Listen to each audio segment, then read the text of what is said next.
Você está vindo para o Japão e aqui você vai querer dirigir? Então eu vou dizer para você o que você pode fazer. Depois da vinheta, vou explicar.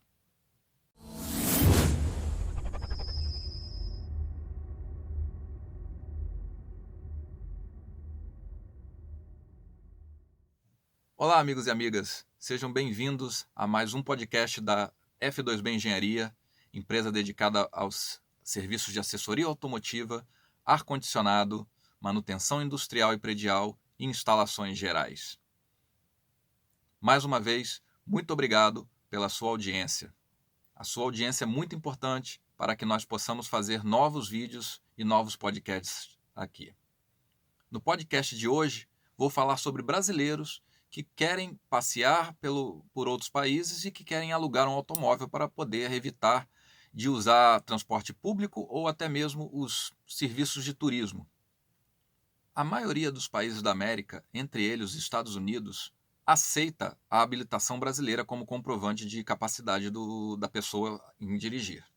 Em alguns casos específicos, é necessário realizar a tradução juramentada do documento para que ele seja válido em outro local.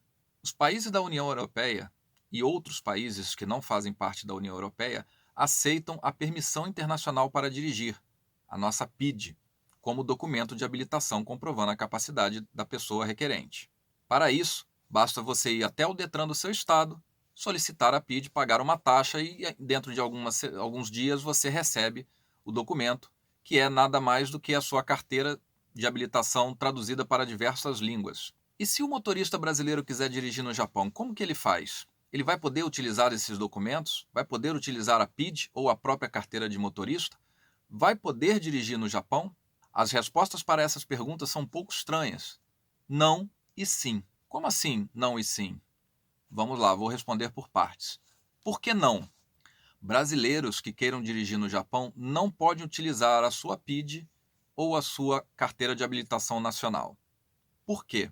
Para que o motorista tenha permissão para dirigir, foram criadas convenções juntando e aglutinando informações e procedimentos. Atualmente, as principais convenções são as convenções de Genebra, de Viena e de Paris.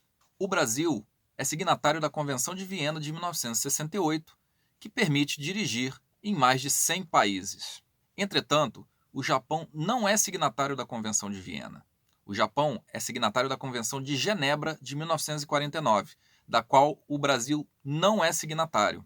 No caso da Convenção de Genebra, a permissão internacional para dirigir é muito similar à Convenção de Viena.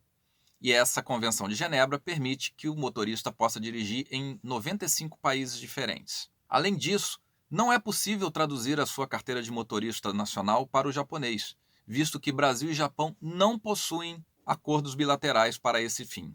Para aumentar a dificuldade, aqui no Japão, os motoristas dirigem na mão inglesa, ou seja, sempre à esquerda de quem vai, o que dificulta bastante o entendimento e até mesmo a confusão nas regras de trânsito. Essa questão da mão inglesa aqui no Japão faz com que o governo local dificulte um pouco que motoristas que não dirigem sob essa regra possam dirigir aqui no Japão. Afinal, o brasileiro pode dirigir no Japão? Sim, apesar de termos todas essas restrições, brasileiros podem dirigir sim no Japão, desde que cumpram alguns pré-requisitos que eu vou apresentar agora. Requisito número 1. Esse é o mais importante. Para que você possa dirigir no Japão, você tem que ser residente no Japão. Turistas não podem simplesmente tirar a sua carteira sem morar no Japão, visto que o governo local pede diversos documentos, entre eles o seu comprovante de residência. E se você não mora, você não tem comprovante, consequentemente você não consegue tirar a sua carteira de motorista japonesa. Considera-se residente no Japão aquele que vem para cá e que permaneça por mais de 90 dias. É obrigatório que você estabeleça sua residência aqui no Japão caso você fique por mais de 90 dias. Você não é mais considerado apenas um turista, você é considerado um residente. Desta forma, lhe será concedido um cartão de residente. Com ele, você poderá solicitar a sua carteira de motorista japonesa. O segundo passo é solicitar a tradução juramentada da sua carteira de habilitação para o japonês. Aqui no Japão, quem é responsável por fazer essa tradução é a Japan Automobilistic Federation, que é um órgão não governamental aqui no Japão que faz todas essas traduções. Cada tradução custa em torno de 2.000 ienes, com a cotação atual, aproximadamente R$ 120. Passo número 3. Solicitar os seus exames teóricos e práticos. Com a tradução em mãos, o candidato deve ir à delegacia mais próxima e solicitar os testes teóricos e práticos.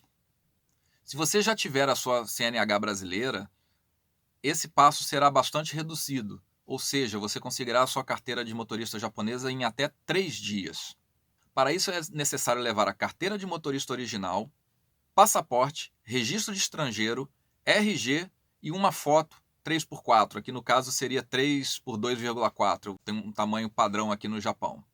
Em alguns casos, o candidato faz o exame psicotécnico na própria delegacia, sendo liberado para fazer os demais exames caso seja aprovado.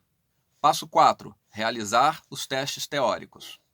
No dia marcado, o candidato deve comparecer à delegacia com todos os documentos exigidos, além de um formulário que deverá ter sido preenchido no momento da inscrição.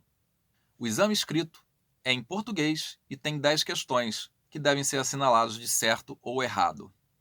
Os aprovados fazem o exame de vista imediatamente e os reprovados são dispensados, podendo agendar novamente uma nova data para fazer os demais exames. Passo número 4. Realizar os exames práticos. Ao ser aprovado no exame escrito, o candidato será encaminhado a realizar o exame prático.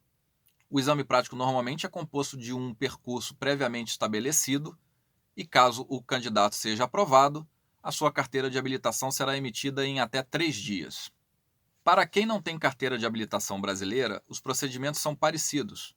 A diferença é que, em vez de 10 questões, o candidato deverá fazer 50 questões.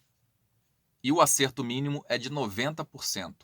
Para o caso de brasileiros não habilitados no Brasil, o procedimento é exatamente igual para os japoneses, ou seja, você precisa passar pelos mesmos testes que um motorista japonês passará no momento que ele solicitar a sua carteira de habilitação.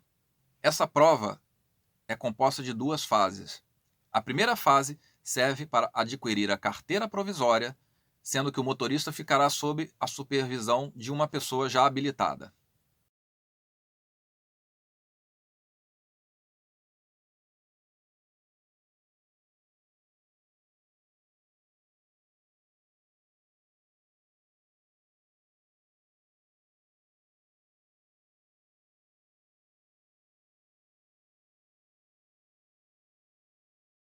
Vale ressaltar que as leis de trânsito japonesas são muito rígidas, principalmente no que diz respeito a motoristas dirigindo embriagados.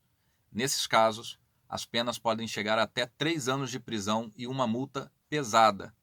Deve-se tomar muito cuidado ao se decidir dirigir aqui no Japão, em função não só da questão da mão inglesa, que realmente, num primeiro momento, confunde os motoristas que estão acostumados a dirigir na mão francesa, e também com relação às penalidades impostas pelo governo, caso você cometa alguma infração de trânsito. Bem, amigos e amigas, é isso. Espero que eu tenha esclarecido os pontos aqui no assunto desse podcast de hoje.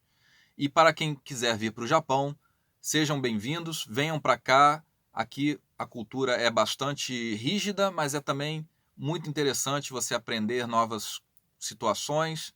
E caso você decida dirigir aqui no Japão, tome as devidas precauções, venha devidamente habilitado, faça os exames e os testes que vierem a ser necessários e venha a dirigir com bastante prudência aqui.